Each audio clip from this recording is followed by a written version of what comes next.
بسم اللہ الرحمن الرحیم۔ السلام علیکم۔ آپ دیکھ رہے ہیں ڈی ڈی پی اینالیٹیکا۔ آج کی سپریم کورٹ کی کارروائی اور اس کے بعد جو پی ڈی ایم کے مختلف رہنما وہ جو دعوے کرتے رہے یا جو بیانات دیتے رہے، ان کو سامنے رکھ کے ان کو دیکھتے ہوئے میں سوچتا رہا کہ کیا اس ملک میں کوئی قانون موجود بھی ہے؟ اگر سپریم کورٹ کوئی فیصلہ کرے اور وہ امپلیمنٹ نہیں ہو بھی نہیں رہا اور آگے کوئی اور فیصلے آ جائیں اور وہ بھی امپلیمنٹ نہ ہوں تو ملک کدھر جائے گا؟ آپ کے پاس تو آخری آسرا آپ کی عدالتیں ہوتی ہیں، اور اگر عدالتیں کوئی فیصلہ کریں اور لوگ نہ مانیں اور پھر جن کی ذمہ داری ہے کہ ان کو امپلیمنٹ کروائیں وہ امپلیمنٹ کروانے کے لیے تیار نہ ہوں، بلکہ الٹا وہ عدالت کو دھمکیاں دیں، برملا اس کے نافرمانی، اس کی حکم عدولی جو ہے وہ برملا کرتے ہوئے نظر آئیں۔ آج جو کچھ ہوا اس میں آپ دیکھیے کہ وزارت جو الیکشن جو ہمارے عدالت کا فیصلہ تھا وہ سمپل تھا کہ جی وزارت دفاع اور الیکشن کمیشن نے اور وزارت خزانہ نے جو رپورٹیں دی ہیں عدالت میں جمع کرائی ہیں وہ ہم مسترد کر رہے ہیں۔ ان کا صرف سپریم کورٹ جو ہے وہ پنجاب اسمبلی کے انتخابات کے حکم پر عمل درآمد کروانا چاہتا، اسی پہ بات ہوگی۔ اس کے علاوہ انہوں نے اس معاملے کی سیریسنس جو اس میں بڑا ایک خطرناک موڑ ہے اس کی طرف بھی نشاندہی کی کہ آپ کا جو 3.21 ارب روپے کا بل مسترد، جیسے ہم یہ 21 ارب کا بل جو ہم کہتے ہیں، جیسے 21 ارب روپے کا جو آپ کا 3.2 نہیں بلکہ 21 ارب روپے کا جو بل آپ کا مسترد ہوا ہے، اس کا مطلب یہ ہے کہ ایوان جو ہے اس میں وزیر اعظم کو اب وہاں پہ ایوان کو وزیر اعظم کے اوپر اب اعتماد نہیں رہا۔ سو اس صورتحال کے سنگین نتائج نکل سکتے ہیں، یعنی دوسرے لفظوں میں ایوان نے وزیر اعظم کو مسترد کر دیا۔ اس کے سنگین نتائج نکل سکتے ہیں، جس کی درستگی کے لیے عدالت نے 27 اپریل تک کی مہلت دی اور کہا کہ اس وقت میں آپ جو فنڈز وغیرہ جو شرائط ہیں ان کو فوری طور پہ الیکشن کمیشن کو مہیا کریں تاکہ تمام تقاضے پورے ہو جائیں اور الیکشن کروایا جا سکے۔ لیکن میں جو بات شروع میں نے کی کہ مجھے حیرانی ہوتی ہے کہ کتنی کھلی ڈیفائنس ہے، کس طرح دیدہ دلیری ہے۔ میں نہیں سمجھتا کہ پاکستان میں کوئی اور ایسا کام کر سکتا ہے۔ ہمارے محترم وزیر دفاع جو ہیں اس امپورٹنٹ گورنمنٹ کے، انہوں نے کہا جی عدالت کے حکم پر پنجاب میں الیکشن کے لیے فنڈ جاری نہیں کریں گے۔ اب دیکھیے انہوں نے برملا واضح کہہ دیا، اس لیے کہ گرفت نہیں ہے۔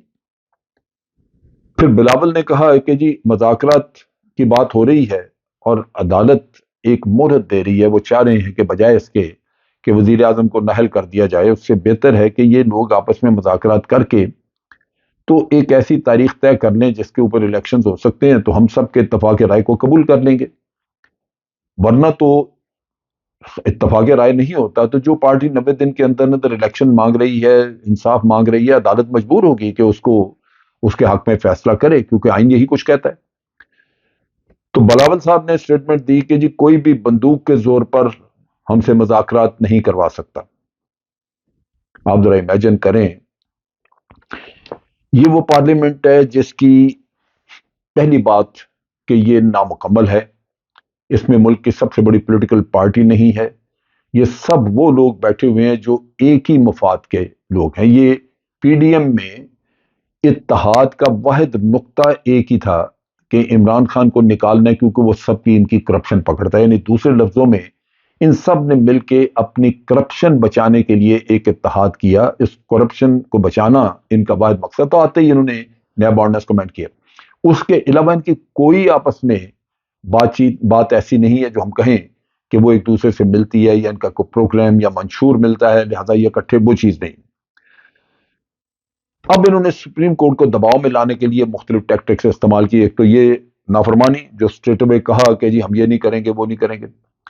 پہلا دباؤ انہوں نے ڈالنے کے لیے وہ بل جس میں کہ چیف جسٹس کے اختیارات کم کرنے کی بات کی، اس میں سپریم کورٹ کے اپنے ایک دو جج جو ہیں وہ اس کھیل میں شامل ہیں، اور یہ بڑی سیدھی سی بات ہے کہ اگر آپ اس طرح کی کوئی بات کر دیں تو عدالت کا پھر اختیار کم ہو جاتا ہے. عدالت کی جو ہم کہتے ہیں کہ جی آزاد عدالت آزاد ہو، عدالت کے اوپر کوئی پریشر نہ ڈالا جا سکے، تو آپ عدالت میں چیف جسٹس کے ہاتھ باندھ رہے ہیں.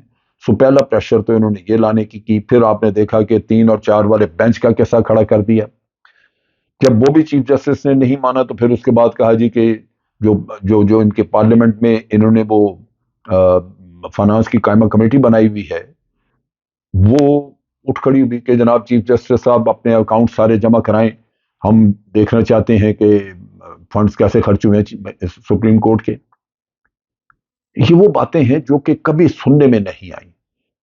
آپ صرف ان کو سپریم کورٹ کو ذلیل کرنے کے لیے ان کی اختیارات ان کے کم کرنے اور ان کو بدنام کرنے کے چکر میں آپ یہ سارا کھیل کرنے، آپ اس کا اندازہ نہیں کر رہے کہ اس کا آپ کے ملک کو کتنا نقصان ہوگا. بعض صورت سپریم کورٹ نے فوراً بیان دیا کہ یہ جو خبریں ہیں کہ جی ہم نے کبھی آرڈر نہیں کرایا، یہ بالکل جھوٹ پہ مبنی ہے. آپ کہہ رہے ہیں جی 10 سال سے آڈٹ نہیں کرایا، جبکہ ہمارا پچھلے سال تک کا سارا آڈٹ آلریڈی ہو چکا ہے اور اس سال کو آڈٹ ہونا باقی ہے.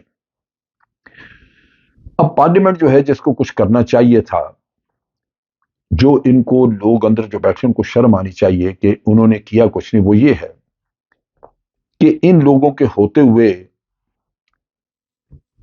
پچھلے سال ڈیڑھ کے اندر جو گندم 1200 روپے من مل رہی تھی وہ آج 4000 روپے من تک پہنچ گئی ہے. غریب آدمی جو روٹی کھاتا تھا وہ 4 روپے 5 روپے کی روٹی آج وہ مختلف جگہوں پہ 20 روپے سے لے کے 40 روپے تک بک رہی ہے. یعنی کوئٹہ وغیرہ دور دراز علاقے جو ہیں وہاں پہ روٹی کراچی میں 30 روپے کی، کوئٹہ میں 40 روپے کی. آپ امیجن کریں کہ یہ غریب آدمی روٹی کیسے کھا سکتا ہے. پھر اسی طرح ایک سال میں جو 150 روپے کلو چاول مل رہا تھا وہ آج 450 روپے چاول مل رہا ہے. میں یہ ان کھانے والی چیزوں کی بات کر رہا ہوں جو عام آدمی کی ضرورت ہے، لیکن اس کے علاوہ پھل وغیرہ تو اس کی ریچ میں نہیں ہے. آپ سوچئے کہ انگور جو ہے وہ 1000 سے 1200 روپے کلو بک رہا ہے. عموماً لوگ فروٹ وغیرہ لیتے ہیں رمضان کے مہینے میں، اس رمضان میں غریب آدمی فروٹ کو ہاتھ نہیں لگا سکا. پارلیمنٹ کے یہ کام ہے، یہ دھمکیاں ان کا کام ہے. دودھ جو ہے جو تھوڑا بہت بھی چائے کے لیے کسی نے لینا وہ 100 روپے تھا کچھ سال پہلے، اب وہ 170 روپے کلو یا لیٹر پہ چلا گیا ہے. کوکنگ آئل جو تھا وہ آج 145 روپے والا کوکنگ آئل 700 روپے کلو پہ فروخت ہو رہا ہے. کراچی میں تاجران کی ایک میٹنگ اور اس میں وہ انہوں نے اپنے حالات وغیرہ پہ بات کی، تو مجھے جو انفارمیشن ملی وہ یہ کہتے ہیں، تاجران کہہ رہے ہیں کراچی کے، کہ موجودہ سیزن جو ہے وہ ہمارا اتنا برا گزرا ہے کہ وہ حال ہمارا کورونا کے دنوں میں بھی نہیں ہوا تھا. یعنی لوگوں کی قوت خریدی آپ نے مار کے رکھ دی ہے، تو کیسے وہ کوئی خرید و فروخت کیا کرے گا سوائے اس کے کہ عید کی رونق دیکھنے کے لیے لوگ باہر جا کے سڑکوں پہ یا دکانوں پہ پھر کے آ جائیں. خرید و فروخت نہیں ہے. یہ کراچی کے تاجر بتا رہے ہیں. اس کے ساتھ ساتھ آپ دیکھیے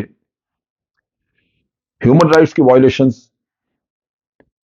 اس ملک میں جس دن سے یہ رجیم چینج ہوئی ہے، انتہائی ڈھٹائی اور بے شرمی سے صرف اور صرف پی ٹی آئی کے لوگوں کو پکڑتے جا رہے ہیں. درجن درجن ایف آئی آرز، اور کوئی کہیں دھکے کھا رہا ہے، کوئی کہیں دھکے کھا رہا ہے. اس پہ آج عمران خان نے بھی تنگ آ کے کہا کہ ہمارا سافٹ ویئر اپڈیٹ کرنے کی کوشش کی جا رہی ہے. لا قانونیت پورے ملک میں پھیل چکی ہے اور کوئی اس کا نوٹس نہیں لے رہا. نتیجہ یہ کہ ایک کریک ڈاؤن ہے جو کہ صرف پی ٹی آئی کے سپورٹرز کے اوپر ہو رہا ہے. خود عمران خان کے اوپر ایک قاتلانہ حملہ ہو چکا ہے. ہمارے کئی جرنلسٹ جو ہیں وہ یہاں سے ملک چھوڑ کے بھاگ گئے ہیں، کیونکہ جب ریاست وائلنس پہ اتر آتی ہے، ہیومن رائٹس کی کوئی پرواہ نہیں کرتا، ختم ہو جاتی ہے، قانون اپنی عملداری ختم کر دیتا ہے، تو لوگ تو غیر محفوظ محسوس کریں گے. وہ کیسے رہ سکتے ہیں یہاں پہ؟ ایک اوور آل مایوسی تو عام جوان میں ہے، عام آدمی میں جو تعلیم یافتہ لوگ ہیں وہ ملک چھوڑنا چاہتے ہیں. وہ کہتے ہیں کہ حالات یہاں پہ اتنے برے ہیں اور اکانومی اتنی خراب ہو چکی ہے، جابز اتنے کم ہو چکے ہیں، بے روزگاری اتنی بڑھ چکی ہے کہ یہاں رہنے کا فائدہ نہیں ہے۔ کیا ملک اس لیے بنایا گیا تھا کہ ہمارے بچے یہ سوچیں کہ یہ ملک رہنے کے قابل نہیں چھوڑا؟ آپ نے صرف آپ نے اپنے اقتدار کو بچانے کے لیے یہ ساری حرکتیں کی۔ یہ ایسا جرم ہے جو بالکل ناقابل معافی ہے۔ اس ملک کے ساتھ 75 سال میں وہ کچھ نہیں ہوا جو ایک سال میں یہاں پہ ہو چکا ہے۔ سو عمران خان نے کہا کہ جی یہ جنگل کا قانون بن چکا ہے اور لوگ یہاں پہ اغوا کیے جا رہے ہیں، ان کو ایک ایف آئی آر ختم ہوتی ہے تو دوسری سے تیسری، اور سارے پاکستان کے مختلف شہروں میں پھیلایا جاتا ہے، اور ان کو یہی پریشرائز کیا جاتا ہے، ان پہ تشدد کیا جاتا ہے کہ وہ کسی نہ کسی طرح وہ اپنے خیالات بدلیں یا اپنے سٹانس کو بدلیں یا اپنے پارٹی کے خلاف بات کرنا شروع کر دیں۔ تو وہ یہ خود اپنی ذات کے بارے میں عمران خان نے کہا کہ میرے اوپر 145 کیسز اس وقت درج کیے گئے ہیں، یعنی ایف آئی آر ہیں 145۔ آپ امیجن کریں ان حالات میں کیا سیاست ہو سکتی ہے۔ دوسری طرف آپ یہ دیکھ لیجئے، مولانا کہتا ہے کہ جناب یہ تو سیاست کا فتنہ ہے، اس کو تو عمران خان کو تو سیاست میں ہونا نہیں چاہیے۔ جس شخص کو 60 سے 70% لوگ پاکستان کے عوام اپنا لیڈر سمجھتے ہیں، اس کو مولانا کے کہنے پہ ایلیمنیٹ کر دیا جائے۔ مولانا کیا چیز ہے؟ 3-4 سیٹوں سے زیادہ کبھی اس بندے کے پاس ہوا کچھ نہیں، پچھلی دفعہ تو خود بھی ہار گئے۔ اسی طرح بار بار یہ باقی کے حضرات جو ہیں جی عمران خان کو ایک آدمی کو خوش کرنے کے لیے سپریم کورٹ یہ کر رہے ہیں، ان کو خوش کرنے کے لیے نہیں، تمہاری لا قانونیت کو ختم کرنے کے لیے کر رہے ہیں۔ تمہاری آئین کی نافرمانی، تمہاری عدالتوں کی نافرمانی جو ہے اس کو ختم کرنے کے لیے سپریم کورٹ کوشش کر رہا ہے۔ اگر آپ لوگوں کی دیدہ دلیری، نافرمانی، عدالتوں کے حکم نہ ماننے یہ اسی طرح جاری رہا تو واقعی اس کا کچھ کرنا پڑے گا، ورنہ یہ ملک رہنے کے قابل نہیں رہے گا۔ ہم لوگ تو اس طرح اس کو چھوڑ نہیں سکتے۔ پاکستان کے 22 کروڑ عوام یا 23 اب ہو چکے ہیں 23 کروڑ، یہ تو یہی رہیں گے۔ ہر کوئی تو ملک چھوڑ کے نہیں جا سکتا، ہر کسی کا تو باہر ٹھکانا نہیں ہے، ہر کوئی اتنا پڑھا لکھا بھی نہیں ہے کہ اس کو باہر جا کے کوئی جاب مل جائے۔ تو رہنا تو اسی ملک میں ہے۔ یہ نہ ہو کہ عوام اٹھ کھڑے اور ان لوگوں سے بدلہ لینے کے لیے، تاکہ جو بربادی انہوں نے پھیری ہے سال میں اس کا حساب کتاب چکایا جائے۔ اس دن سے ڈرنا چاہیے، ان لوگوں کو خدا کا خوف کرنا چاہیے کہ ملک کو اس نہج پہ نہ پہنچائیں جہاں تنگ آئے ہوئے عوام، جن کا روٹی کا نوالا تک آپ نے چھین لیا، وہ پھر آپ کے خلاف اٹھ کھڑے ہوں۔ اب تک کے لیے اتنا ہی۔ افواج پاکستان زندہ باد، پاکستان پائندہ باد۔